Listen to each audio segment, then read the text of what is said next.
Monsieur le Président Justin Trudeau, chef d'État du Canada.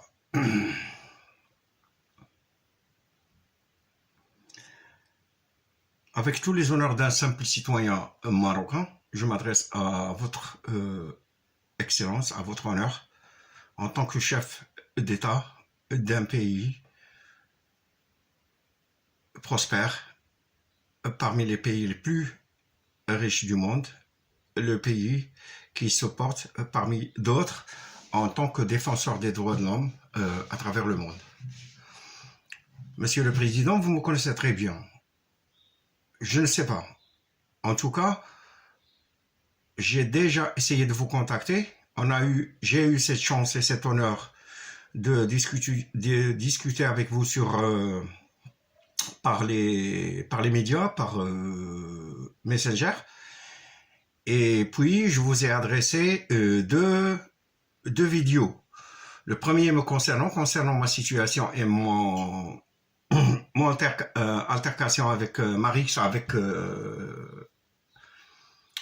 Mohamed VI, dans laquelle je vous ai expliqué ma situation et le calvaire que je vivais depuis 40 ans.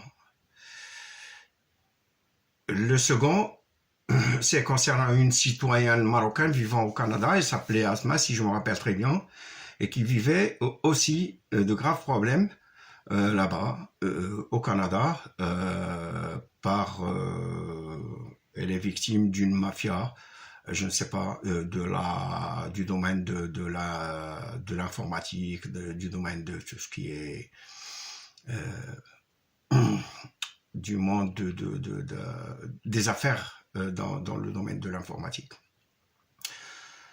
Aujourd'hui, je m'adresse à vous, non pas pour vous faire un rappel, Monsieur le Président, parce que j'ai perdu tout espoir que vous interviendrez, soit dans mon cas, soit du cas de la bonne dame Asma. Mais aujourd'hui, je vous appelle pour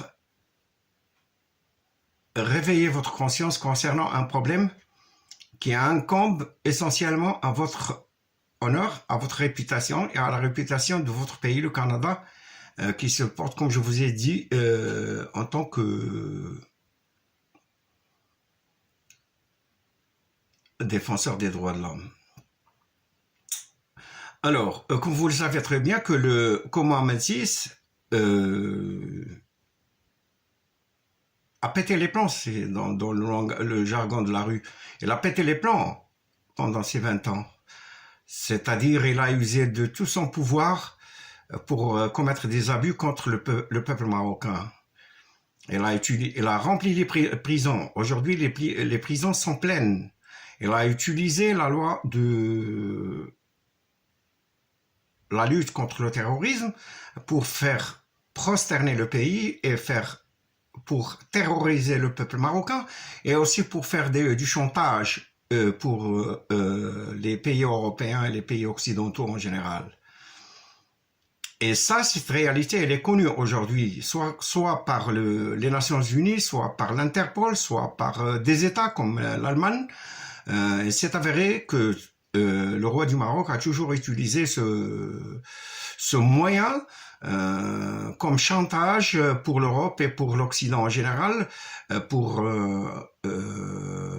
prouver son engagement dans une lutte qui incombe à tout le monde, mais lui, il l'a utilisé uniquement pour des fins personnelles. De quoi il est devenu lui-même un terroriste qui terrorise les Marocains à l'intérieur des pays et à l'extérieur des pays.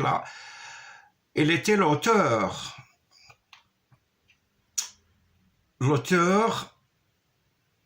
matériel, physique et intellectuel de crimes de terrorisme. Et finalement, elle a utilisé même ce domaine, même ce phénomène pour faire des pressions sur des pays occidentaux afin de subtiliser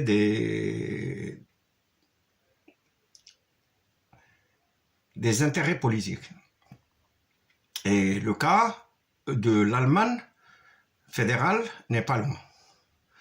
Alors, si je vous appelle aujourd'hui, c'est pour vous parler d'un Marocain d'origine et qui a la nationalité canadienne. C'est un docteur, ingénieur.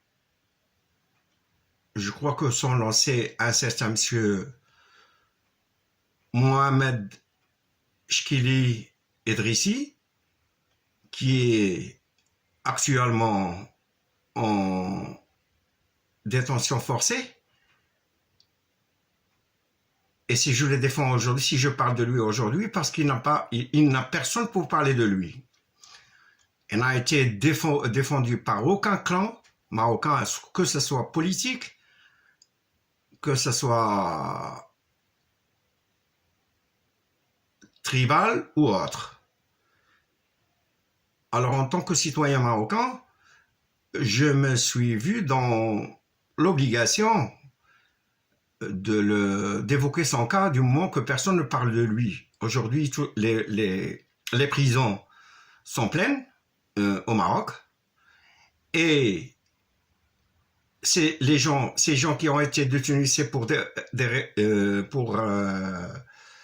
des délits, soi-disant, pour des délits d'opinion. Et la majorité de ces gens, ils ont trouvé des gens qui parlent d'eux, au moins porter leurs problèmes à l'intérieur et à l'extérieur des pays, que ce soit des avocats, des associations, des partis politiques ou bien des individus libres.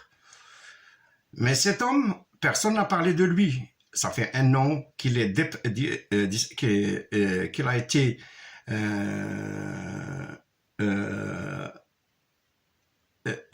emprisonné il a été d'abord victime de la disparition forcée par le régime marocain et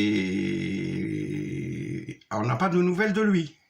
Et comme vous le savez très bien, monsieur le président, le roi du Maroc non pas seulement il a adopté des lois scélérates, non pas il a agi dans l'arbitraire et dans la justice, mais aussi il est devenu le roi des bouteilles.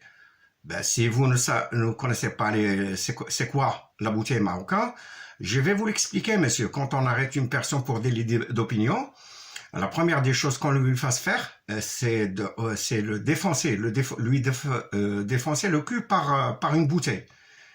Ce qui est hors des lois, de la morale et des conventions internationales et de tous les principes de l'humanité entière. Jamais dans l'histoire de l'humanité, il y a eu quelqu'un, même Néron n'a pas fait ça. Nous avons un roi actuellement, il est connu.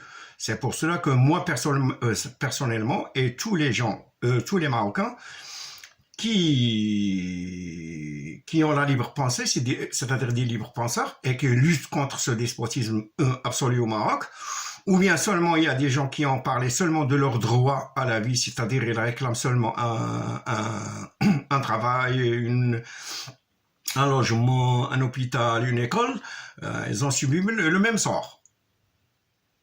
C'est pour cela que je vous demande d'intervenir. Je sais que ce monsieur Idrissi, il a déjà le cul défoncé, ça c'est sûr, parce que il ne tarde pas à le faire dès la première nuit, mais seulement nous aider à comprendre, à connaître et à savoir sa situation actuelle. Où est-ce qu'elle est, monsieur le président?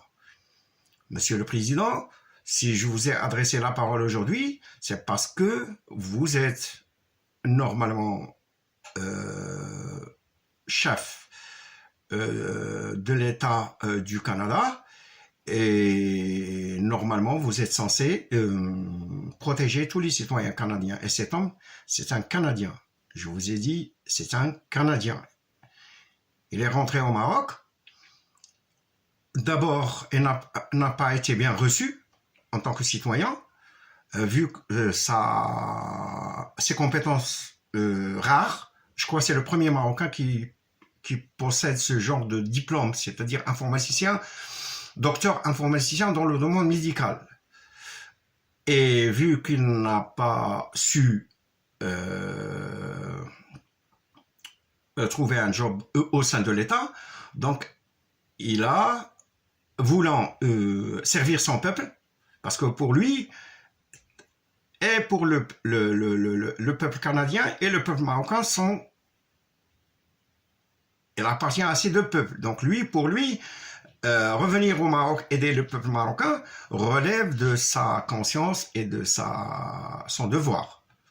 Alors quand il a essayé de travailler en privé, et à ce moment-là, on lui a prouvé qu'il était une personne non grata au Maroc.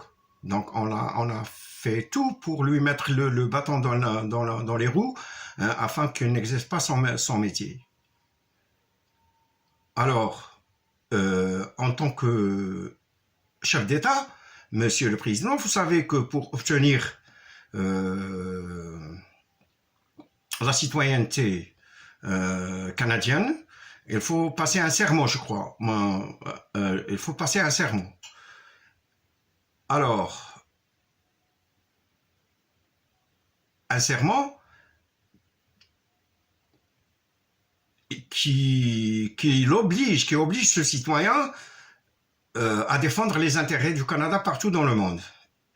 Et par la même occasion, le Canada doit le défendre en tant que citoyen canadien. Aujourd'hui, Monsieur le Président, je ne vous demande pas de me défendre, moi en tant que citoyen marocain, ni Madame Asma, mais je vous demande de protéger un citoyen canadien. Monsieur le Président, nous commençons à avoir des doutes par rapport aux États, par rapport aux États occidentaux concernant la défense des droits de l'homme. On a découvert, ou bien nous, les victimes du despotisme arabo-musulman, nous commençons à avoir du doute que votre démocratie elle est exclusive et nous sommes exclus de votre démocratie, même si on change de nationalité, on devient européen, monsieur. À moins que vous préférez